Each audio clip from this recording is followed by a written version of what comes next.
Hello and welcome to the Indy Author Podcast. Today, my guest is Michelle Glogovac. Hey, Michelle, how are you doing? Hi, Addey. I'm so good. So happy to be here again. Thank I, you. I am happy to have you here. And to give our listeners and viewers a little bit of background on you, Michelle Glogovac is the podcast matchmaker, a podcast publicist, and host of the award winning podcast, My Simplified Life. She works with entrepreneurs, authors, and experts to hone their storytelling abilities, grow their businesses, and elevate themselves as thought leaders. Michelle is a wife, mom of two, stepmom of two, and fur mom. She has her BA and MS in law and is the founder of and CEO of the MLG Collective. And her first book is How to Get on Podcasts, which debuts in January of 2024. And so I had Michelle on the podcast back in episode 137, using podcasts to support your book launch. But I wanted to delve into the specifics a little more of how to get on podcasts. And so Michelle, I'm just going to ask you to talk about like what the inspiration was for feeling like this was something to capture in a book and what lessons I'm guessing you carried forward from your experience as a host to feed that. It's been a journey and there's so much. I tried to put it all down in one book and get along the way. I'm like, oh, you know what? I could do more. There might need to be a sequel. The inspiration really came around. It's twofold. I always wanted to write a book, period. I wanted to be an author. I'm an avid reader. And to have my name on the cover of a book that people actually read was definitely an inspiration. I had a book coach on my podcast, and we started talking about me wanting to write a book. And her opinion was that you should write something that you know about and that you're known for first.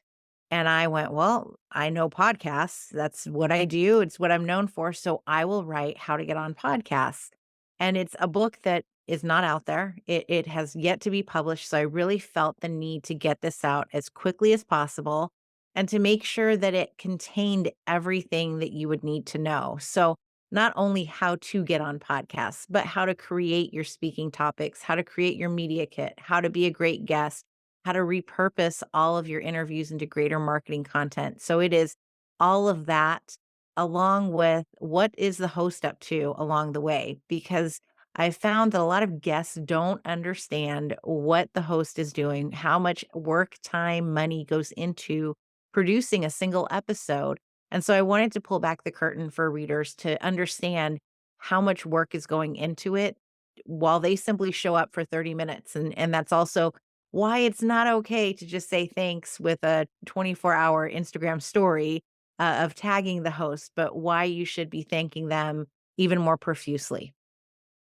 Well, I have to say I love that. Um, and one thing that I thought of as you were talking is that I think that authors are used to pitching themselves in certain circumstances. I mean, certainly people who are pursuing a traditional publishing path are pitching themselves to agents themselves in their books. You're pitching yourself to other promoters who can get word out about your work. Are there certain things that you think are common lessons that authors can apply, whether they want to get on a podcast or get on any of the other platforms that are available as promotional platforms? And in what ways pitching for a podcast is unique? Absolutely. I think that we so often are pitching the book when we should be pitching the person behind the book. You know, to I get press releases all day long about a book coming out, but what is it about the book that is going to resonate with my listeners and myself? I want to know the person who wrote it. And so I feel that you should be pitching you, the person. You know, what has your journey been like that brought this book idea to you? What is the story behind the plot, the characters? What parts of you have you included into the book? I find that absolutely fascinating to learn those truly behind the scenes type of things that only the author can tell you about. What is it of themselves that they put into it? What did their writing journey look like? You know, when did they decide to become an author? Was it a lifelong dream? Was it something that they've always been dabbling in? Or do they have a full time corporate career and added this on? And how did you even find the time to do all of it? So, really, I think that we need to be pitching more of the person, the journey, and connecting that to the book if you can. Because so often as readers, we don't get to know the author unless we're going to a book signing. And even then, they read from the book. You know, you get your signature, you get 30 seconds with them, and then they move on. But to get to hear an interview and really connect with the author, It allows the reader, the listener, to fall in love with the author and then ultimately purchase the book because they want to know more, or to purchase the next book because they were able to connect certain points from the author and the story and they want to learn more. I found that with my own clients, I have one in particular, her second book is coming out. And after reading the first one, getting to know her, when I picked up the second one, I knew right away, oh, she included this because she's an artist. Oh, this is because she's done this. And I really felt the author in the book. And I feel that's so important and something unique that we haven't gotten in the past. I think one thing that's challenging for people is that if someone has written a fiction book, let's say, and they've written, I don't know, an epic fantasy, or they've written a murder mystery, or they've written something that, one hopes is intrinsically intriguing or unique or interesting or gripping. And then you ask them to talk about not that, but themselves. And their response might be, I don't know, I'm a former corporate wonk who, you know, is now retired, or, I'm a mom with 3 kids, or I think it's hard sometimes for people to see what's of interest about themselves that they could use to engage people. Do you have any tips for how people can look past what may seem very normal to them to recognize the things that are going to be interesting to listeners or viewers? Well, I love that you brought up, what if you're a mom with 3 kids at home and you're writing some murder mystery thing? Well, how did that come about? Because I wanna know more about how the mom with 3 kids is writing a murder mystery. What research did you take to create these storylines? So often, a lot of research goes into writing these books that I wanna know, how did you come up with this? What was the research? And, how did you know where to look? And that's all part of your story. I also have a whole list of questions in the book of what's your personal journey like? What is it that you have done? Because it is interesting. You might not find it interesting, and after you talk about it 100 times on podcasts, you might get bored with yourself. But trust me when I say just repeat yourself, because we as listeners, as simply human beings, we want to hear people's stories. They allow us to resonate with the person who's being interviewed. We get to know that we're not alone. There's the message of hope that if we are in a corporate career or we are the mom of 3 at home, that we can too write a novel that others wanna buy and they wanna read. So really think about, what was your personal journey like? What's your career journey been like? What's your writing ritual? That's a great question too that I often ask authors who I interview is, what do you do? Because no 2 authors that I have met have the same ritual. I've gotten them from, I do 4 hours every day. I just wake up and do it. I have to go to my basement to write. I light a candle and I do it in the garden. There's all these different ways that people are writing these books. And so share that. These are unique to you. And so what's unique to you is what other people find special and intriguing and want to hear more of. And does this emphasis on selling yourself as the person in addition to your book, does that apply both for pitching to a podcaster and presenting yourself during a podcast episode that you land? Like, how do you balance that without making it be a pitch that says, I started writing when I was 7 or something like that? Well, it depends on the podcast that you're pitching to. So there's tons of literary podcasts that will focus on, what's your writing journey been like? How did you sell your book? How did you publish your book? All of that. And the host will guide you through those questions versus a different kind of podcast. And I suggest to authors that you should be pitching to more than just literary podcasts, because your readers are listening to other podcasts. It's not that authors wanna hear from other authors about their books per se, and those are your ideal readers. You wanna branch out to, who is your ideal reader? Who's reading your book at home? Is it the mom of 3 kids who wants an escape or loves her true crime, who loves the Hallmark movie? What kind of podcasts is she listening to?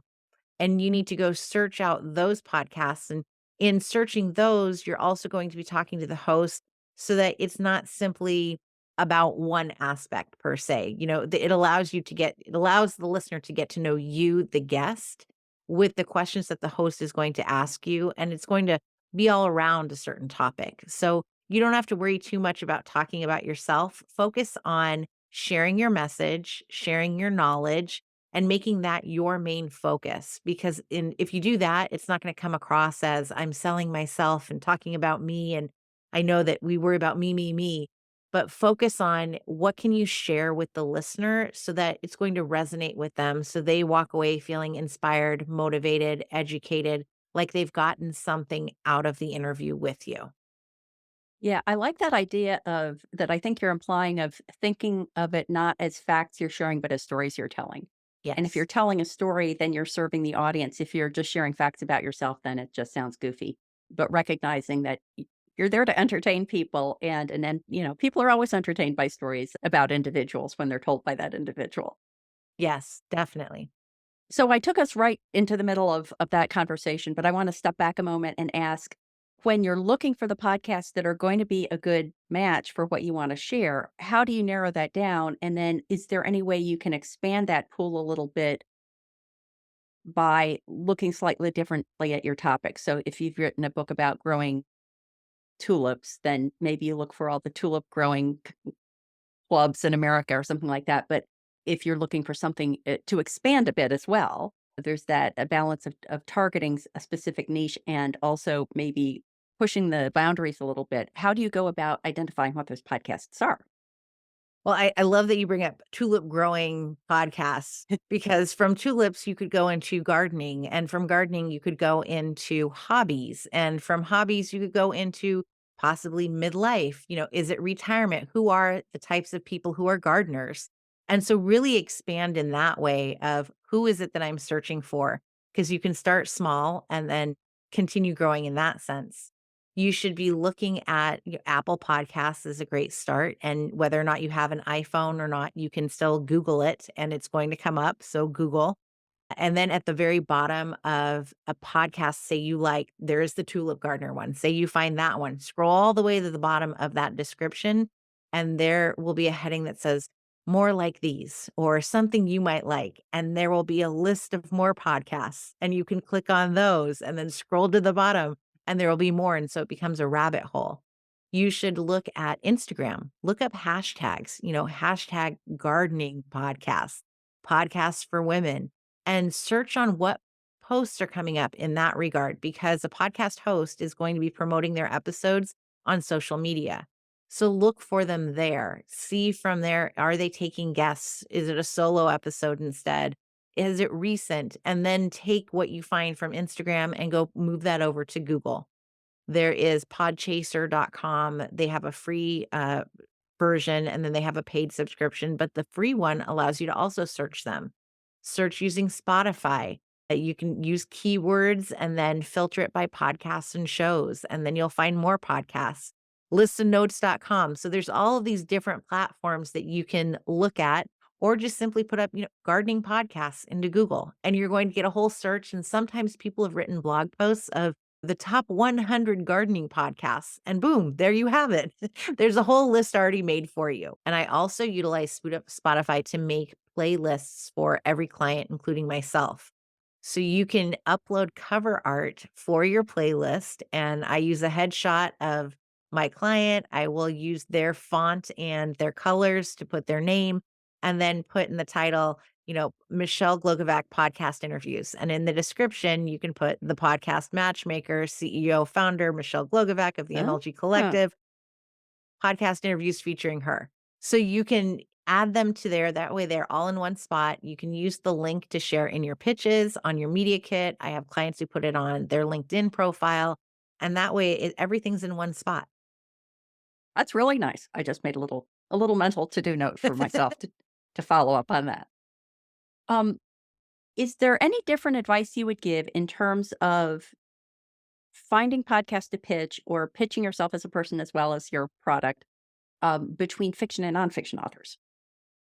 Nonfiction, you already have the topic outlined. So mine is how to get on podcasts. So obviously I'm talking about how to get on podcasts versus if I did write a fictional novel of, what is it? Who's my ideal reader? So what kind of topics and podcasts can I align with those?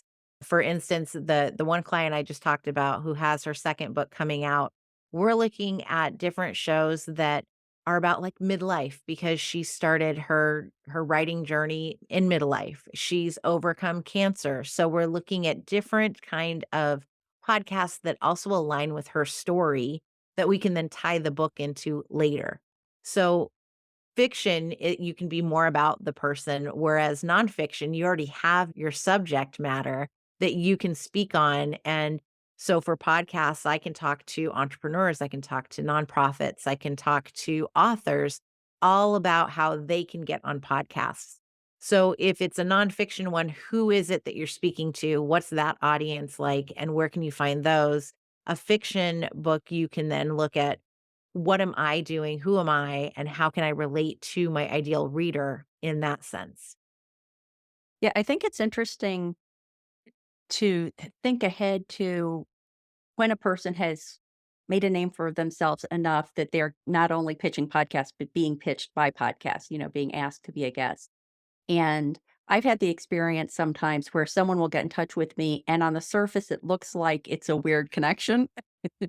And my first tendency is kind of to self-deprecatingly say, "Oh, no, no, I'm not the person to talk about that." But I think almost always, and I'm not suggesting that people be like underhanded about this, but there's often a legitimate way you can tweak a topic that you're used to talking about in a way that's going to make it interesting to almost any audience. And so, you know, if the local chamber of commerce is asking somebody to speak on tulip growing, the initial response might be, "Well, I don't know anything about chambers of commerce. What am I going to tell them?" But the fact of writing a book and that's a business, or it was my local garden that inspired me to do this near the businesses of all the you chamber of commerce people. So I think keeping an open mind in both those scenarios, both who you pitch and what pitches you accept, can help expand people. I love that. Yes, absolutely. Which also makes me think of something else that you had mentioned before about, and I need to be reminded of the context, but the idea that, like, you have a spiel. I'm not saying it very well, but I think a real challenge, especially if someone is doing podcast appearances in a push, like to support a book launch. And so, in the best possible case, maybe you're spending a week or 2 weeks or however, you're just doing like bang, bang, bang, one interview after the other. Do you have any tips about whether it's important to keep it fresh, and if so, how? If To you keep feel like you're saying the same thing over and over again in different podcasts, but you're more or less giving the same stump speech, let's say. What advice do you have to offer there? remember that the listeners are all gonna be different. That you're not speaking to the same audience over and over and over again, and so it's just like on social media, if you've seen any tips where they say repeat yourself," because the algorithm is going to make sure that not everyone's seeing your posts. So if you say the same thing over and over again, chances are the same people will not be seeing it. And the same goes for podcast interviews. Not every host has the same group of listeners. Otherwise, they wouldn't all be listening to, specific shows. So don't feel like you're repeating yourself. Allow it to be kind of a lesson for you to really hone in on your story and, to correct yourself if you feel like this point's made better this way, or, I forgot this point, and so I want to make sure I include it here. And it'll come out differently each time. I know it will because I'm doing enough of these that I see the differences myself. And, you're also talking to a new host every time too. So the conversation's gonna be different, the questions that might pop up will be different because it is truly an intimate conversation between 2 people, and no 2 people are alike, so you're going to have differences in every interview that you do. Just a quick break from the interview. Are you getting value from the podcast? Please consider supporting it and all the work I do at the Indy Author by becoming a patron. To pledge a monthly contribution, go to patreon.com/the Indie Author, or to make an occasional contribution, perhaps to indicate the value that a specific episode or resource provided to you on your creative voyage, scroll to the bottom of any page at theindyauthor.com and click Buy Me a Coffee. And now, back to the interview.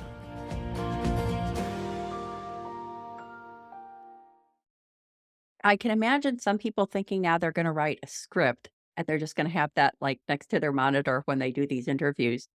Any tips about the dangers of relying on a script? And the example that I have is I have a client who is in marketing, and for years, she worked for a corporation that would not allow her to use the word change. And so she went on, launched her own company, and she now has this whole change framework method. Like everything she does is around change. And when I interviewed her, she neglected to mention anything about not being able to use the word change. And so I brought it up in the interview. And afterwards, I said, that's the key to why you use the word so much because you couldn't for so many years. So put that on a post it to remind yourself because people won't understand, like, why is it such a big deal that you're using the word change so much? Well, it's because you couldn't for so many years. You were silenced from that one word. So bring it up because that's the kicker. So if there's some part of your story or point that you want to make sure you include, just write it on a post-it and stick it on your monitor so nobody's going to see it, but it's going to trigger your memory to talk about that. I think people can even be really overt about that, and it's sometimes kind of charming, like, someone could pick up their index card or whatever and say, "This is so important that I've written this word 'change' on this index card," and, those kind of behind the scenes glimpses, I think viewers and listeners enjoy seeing that they don't expect, nor do they necessarily want a perfectly polished presentation. They do want a conversation, and those kinds of things can make it more conversational. Absolutely. I love when people truly come out as themselves, I've had where the kid walks in and someone might go, "Oh, I'm gonna edit it out." I'm like, "Who cares?" You're a mom. You got kids, and I've had the dog barking. Well, it sometimes happens. We try not to, and obviously that's, in all of our best tips of make sure that everything's silent and your phone's in airplane mode and, the dog's not barking. But what happens if the mailman comes? Well, I already said that I was a fur mom, so chances are that it could happen, and Yeah, that's okay, it's part of life, and I think it makes you more personable as well. yeah. I was curious, you had said early on about how one of the reasons you wanted to write the book was to give that behind the scenes look into the podcaster's life. And I'm wondering what a couple of things are that you feel maybe if you shared them with early readers of the book or just, people among the audience that you wish to reach with your book, what were some of the things that were most eye opening to them about the life of a podcaster? I think how much time goes into a single episode. My editor and I, there was one point where I said, I want you to track every minute that you are spending. I'm going to track every minute that I'm spending for this 30-minute episode to go live." And it took us 4 hours. And I think it's mind-boggling that people don't know this. Listeners don't know this. Guests certainly don't know this. That 4 hours of work, and this was a professional editor who has this whole mixing, area, and me who has templates and processes and everything still to plug things in. It took us 4 hours to put together a 30-minute episode. So I think that's really important to know also how much planning goes into it, that we're not just having an interview today and you're going, "Oh, it's going to go live tomorrow. That's it, done." It's 4 hours plus you're scheduling it to make sure that, oh, it's going to fit perfectly here. Or is the person I'm interviewing, do they have their book coming out? And when can I slot it in and make the dates all work? And now I have to also repurpose it. And that's a big part of what I'm telling guests as well to repurpose their interviews, but that's also what the host is doing to grow their show is they're putting the show notes together. They're putting, it on social media. They're repurposing all of this material to grow the show in the same way that a guest needs to in order to see the quote ROI on all of their interviews as well. So those were the two big ones of, oh wow, I had no idea that all of this goes into a podcast. Yeah, I think that one thing that authors, even if they're very early in their career, I've spoken to guest after guest after guest who's emphasized the importance of having your own website, that you're owning your own little piece of the online world and you're not relying on, Facebook algorithms or Instagram algorithms to maintain your home base. And having one of the pages be your bio and your headshot and links to your social media is going to make your podcast host's life so much easier. And when they ask you for that and you can just send them one link and say, yeah, everything you need is here, you're going to win a friend for Yes. sure. Yes, I keep a Google Doc for everybody so I can literally copy and paste it to send to the host along with the headshot Yeah. because you're right, it's so much work and effort, and if you're not providing it to them up front, now they have to go check it and find it and, well, which link did you want included and all of that stuff. If you have it readily available, then it makes life easier for everyone, And my whole goal is for you not to give the host homework. If you give a host homework, then it's a no. It's a no from me Yeah. if I have to go Google you. If you give me everything I need, then you make it an easy yes. Yeah. And I think that page is even nice, having that as part of a website, as well as perhaps an auxiliary document that you send to people is nice, just because if someone who has nothing to do with podcasts is on your website and is looking around, it's a really nice professional looking presentation of yourself for them to be see, oh yeah, they've got it together enough to be having this resource available for all the people who are interested in them. Yes. One of the pieces of advice you offer in your book is the idea of sharing yourself freely without resorting to sales tactics. Can you talk a little bit about that? Yes, I tell everyone never to go into a pitch or an interview with the intent to sell your product, your book, or your service because it comes off as the slimy salesperson. And that's why if you are going in with the intent to share your knowledge, to motivate somebody, to inspire someone, and to educate them, then you won't come off as a salesperson because you are truly sharing your story, your gifts, and your knowledge. And that's what's going to resonate with people. Nobody wants to go to the car salesman. We went to the lot. We just bought a car in September and we went on the lot and it was like, "What are you looking for? What do you need? Oh, what do you want to drive?" It was right away that I want to sell you a car versus, what is it that you're looking for? What's your family like? What is it that I can help you with? And then we'll work together to find that perfect car. There's two different scenarios and the same goes for podcast interviews. If you could come on and say, "I've got this book and it's launching and it's fantastic and it's a bestseller and you should buy it," and that's boring versus, "Let me tell you everything that's in the book." Because I worked so hard to gain all of this knowledge over so many years of how exactly it is to be a great guest. How can you pitch yourself and land that interview? And to take that perspective instead is what's going to not only hook the listener, but then make them want to buy whatever product, service, or book that you have to offer because you've given of yourself.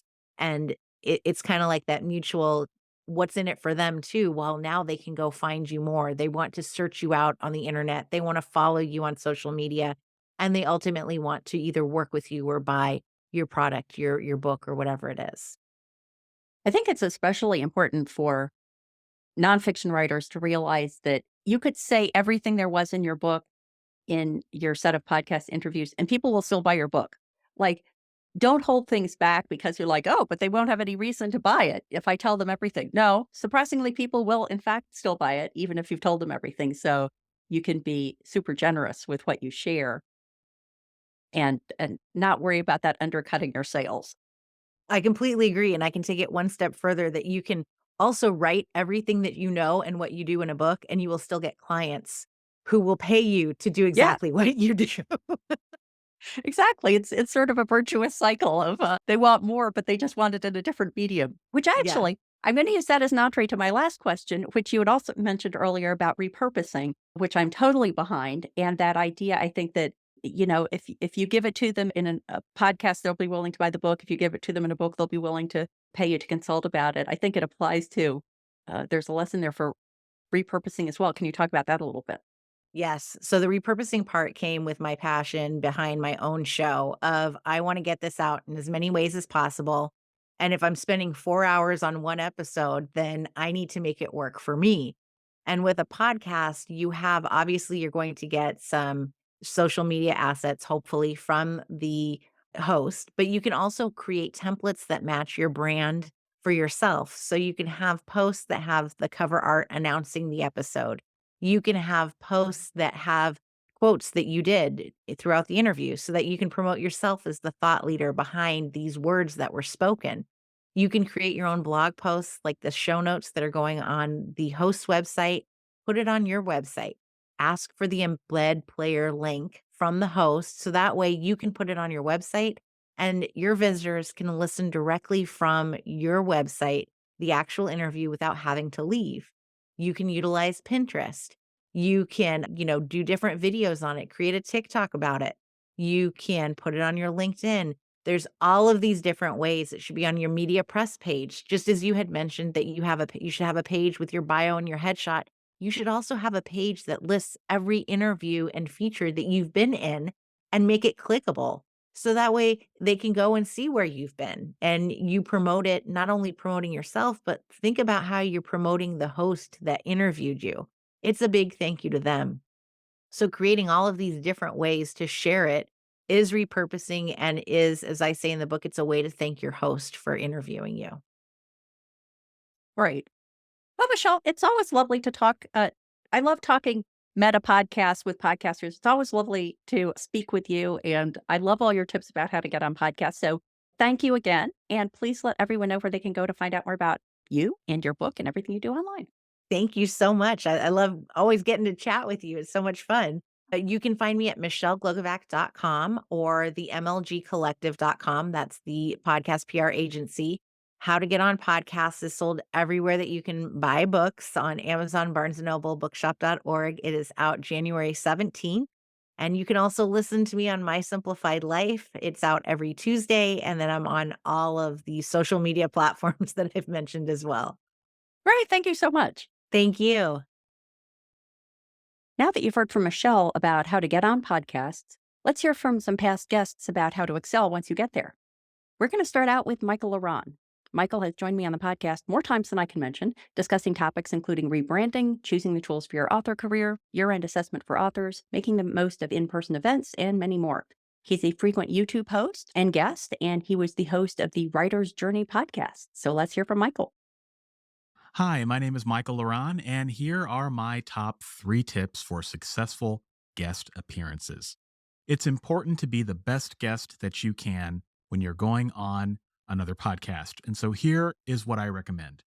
Tip number 1 is to be early to the podcast interview. Always plan on being at least 5 to 10 minutes early so that you can troubleshoot any tech issues if you've never used the particular platform that the interviewer is interviewing you on. There's just all sorts of things that can go wrong. So always, even if you know the platform, even if you've done an interview with the interviewer, just show up 5 to 10 minutes early. It just makes you look more professional. And second, if you happen to need to reschedule, that's okay. Just reschedule. I- Don't give the interviewer a sob story. Don't write them a long email about how you wished you could work with them and now you can't. Just, can I reschedule? Right? Don't make your problems the interviewer's problems. If you have to reschedule at the last minute, that happens to everyone, but just be professional about it. Tip number 2 is to pay very close attention to the interviewer by listening to episodes of the podcast. You're probably going to hear that tip from other folks that submit tips to this episode of Maddie's podcast, but I have a different angle. I want to know if the interviewer is going to be extremely prepared or if I need to help them with the interview. So, for example, there are certain interviewers like Maddie who does all of her homework and she does an amazing job on her show of making the guests feel at ease and then also steering the conversation to many of what the guest talking points were going to be. And she's just great at that. Other podcast hosts, not so much because they're busy folks, right? And so if I've got somebody that's busier, then I need to do some homework and I need to make sure that I'm more assertive during the conversation to make sure that I hit my points and that I hit my call to actions, just in case the conversation starts to go in different directions. Sometimes the best conversations don't have a script, and that's okay. But you just need to know that so that you can make sure that you're advocating for your work and promoting yourself. My third tip is to make sure that you send the interviewer your headshot in high resolution and low resolution, your bio, about 50 words, and then maybe a second bio that's a little bit longer, and relevant links to your website. Just do it up front. Send it to them. I've done dozens and dozens of podcast interviews, and I have not done one where the interviewer has not asked me for that. So I have a press kit that I send to every interviewer that has all of this information in it so that they don't have to ask for it. This will make their jobs easier and they will remember you for that. Those are my top tips for successful guest appearances, and I wish you the best of luck. I really like Michael's tip about preparing not only in terms of being familiar with the podcast, but of being ready to help out the podcaster with the interview. That's a perspective that I don't think I've heard before. It makes a lot of sense. Next up is Jerri Williams. Jerri was my guest for episode 67, Mistakes Writers Make About the FBI and How to Avoid Them, as well as episode 51, Podcasting as Content Marketing. and she provides a little more background about herself at the beginning of this clip. Hi, Maddie and Indy Author listeners. This is Jerri Williams, retired FBI agent, crime fiction author, and host of the FBI Retired Case File Review podcast. What you might not know about me is that I was the spokesperson for the FBI in Philadelphia for 5 years, and then I spent 7 years as the director of media relations for SEPTA, Philadelphia's transportation system. So I have 12 years of professional public affairs experience. I know a lot about being in front of the camera and behind the mic. My tip for you is if you're going to be a guest on a podcast, of course, you want to respect the topic that the host wants you to speak about, but you also want to make sure that you get your message out. So commit to memory at least three major points, word them carefully, say them often, and find ways to work them into the interview.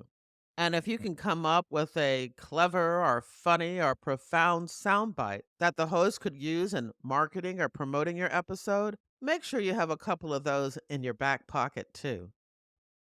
This is a great specific example of Michael's advice about not leaving it all up to the podcast host.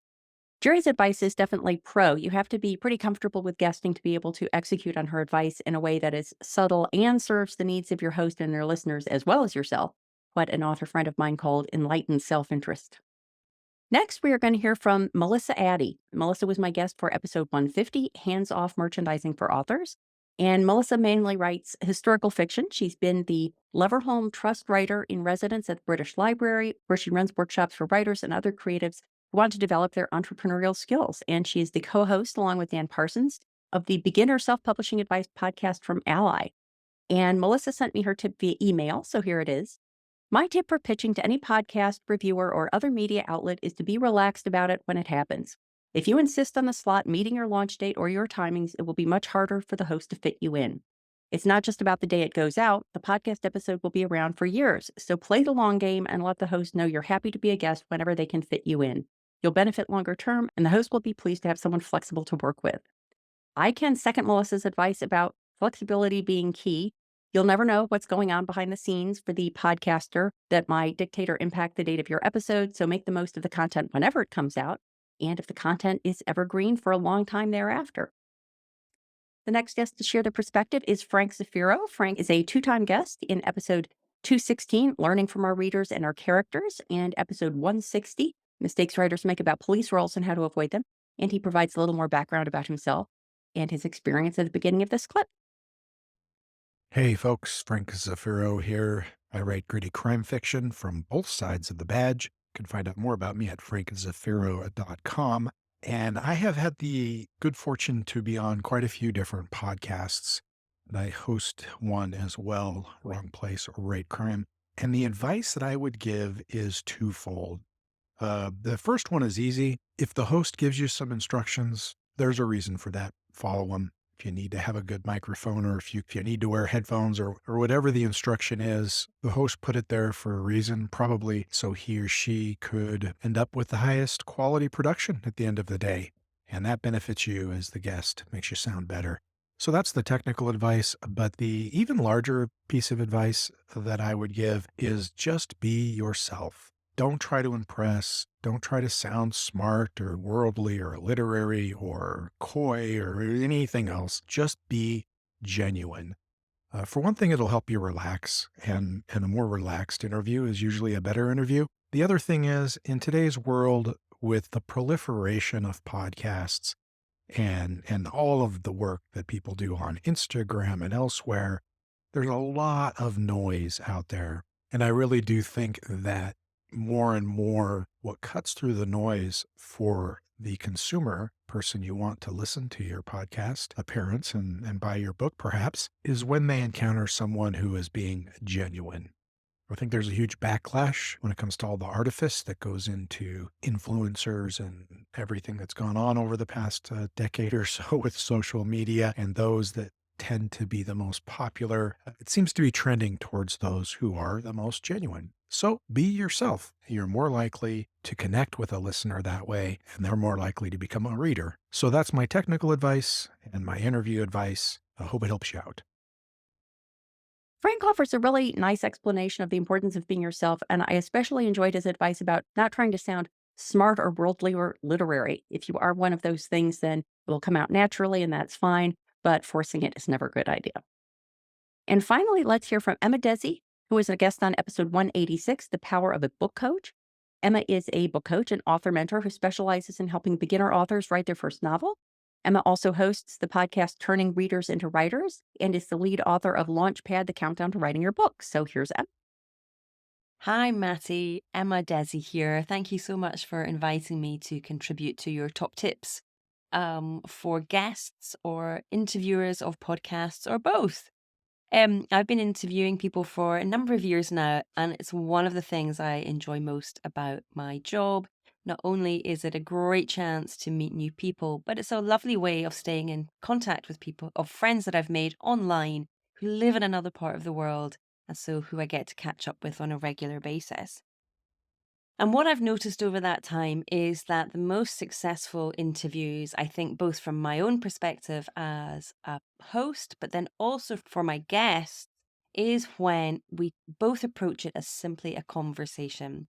So perhaps my guest has a book that they've come in to talk about, and they just tell me in a very easy way about the idea for the book, how they were writing the book, things that they enjoyed about it, things they found difficult about writing the book. But they're just talking to me as if we're having a coffee in our local coffee shop.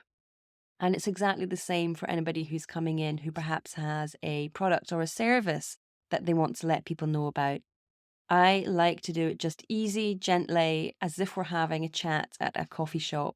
And that way, the conversation feels natural. It's much easier for people to listen to. And I've also found out that that is the way to reveal golden nuggets that my guests are holding on to. They don't even know they've got them. When a guest comes on and they have got sound bites in their head and they've got messages that they feel they've got to get through on the piece, it can be very stilting. They can sound quite stilted because they're very conscientious about what it is that they've got to try and get across. But when the conversation is flowing easily and naturally, and I get the opportunity to then ask a deeper question about something and take the conversation on a slight tangent, that's when my guests most often reveal the golden nugget that they've got, the little bit of information or the little bit of advice or knowledge that they have that differentiates them from anybody else who is working in the same field or doing a similar thing. So, my top tip for guests and for hosts is to have a natural conversation um, and to enjoy it and get to know each other, because that's when the laughter comes, that's when the sparkle comes, and that's what's most enjoyable for your listeners. And I think is what makes them come back and want to hear a little bit more. So I hope that's useful for people and helps people feel at ease when they are recording podcasts. I thought Emma's take on being yourself and approaching the interview as if it's a chat over coffee was a great way to wrap up this whole string of great advice. So thank you to all the guests who submitted advice for that segment. I hope you enjoyed the information that Michelle, Michael, Jerri, Melissa, Frank, and Emma shared, and that you're feeling enthusiastic and well prepared to pursue podcast appearances for your own work. However, I realize that guesting on a podcast can be intimidating. And although the information my guests shared is foundational to a successful podcast appearance, there is nothing like getting coaching specific to you, your style, and your goals. And that's why I've created a new coaching service, Pod Pro Author Coaching. And here is some information about that offering. Are you an author looking for a way to get word out about your work? Imagine captivating your audience beyond the written word by tapping into one of the fastest growing platforms available today, podcasts. Podcasts offer you the opportunity to reach hundreds, even thousands of readers and potential fans from the comfort of your home. They can also enable you to tap into a community of influencers, your podcast hosts, who can help spread the word about you and your work long after the record light goes out. But stepping into the podcast spotlight can be daunting, and that is why I've crafted a specialized coaching service to prepare you for success, Pod Pro Author Coaching. Having interviewed hundreds of guests for the Indy Author podcast and having been a guest on dozens more, I know the ins and outs of interviews from both sides of the mic, and I want to share those insights with you. From getting comfortable with the tech to understanding podcast etiquette, from crafting a compelling narrative to navigating tricky questions, My goal is to empower you to articulate your ideas with clarity, passion, and authenticity. We will conduct an actual interview, an edited version of which will be available for your use, and follow up with a debrief to highlight your unique strengths and address your unique challenges. Together, we'll turn your nervousness into confidence and your stumbling blocks into stepping stones, giving you the tools you need to expand your community of engaged fans and build long-term relationships with your podcast hosts. Embark on your voyage with confidence. Go to theindyauthor.com/services and then click on Pod Pro Author Coaching for a full list of everything the service includes and to sign up for our 2 one-on-one sessions. And while you're there, you can download my free The Indie Author's Guide to Guesting checklist, where I've collected some of the best practices I've gleaned from my years as a podcast host and guest. Pod Pro Author Coaching, where we work together to make you a podcasting pro. I hope you'll check it out. And if you have any questions about the service, please feel free to drop me a note at the About and Contact page at theindyauthor.com. And as a special thank you for listeners of the Indie Author podcast, I'll include an ebook edition of Michelle Glogovac's book, How to Get on Podcasts, Cultivate Your Following, Strengthen Your Message, and Grow as a Thought Leader Through Podcast Guesting if you sign up for a coaching session between now and Valentine's Day of 2024.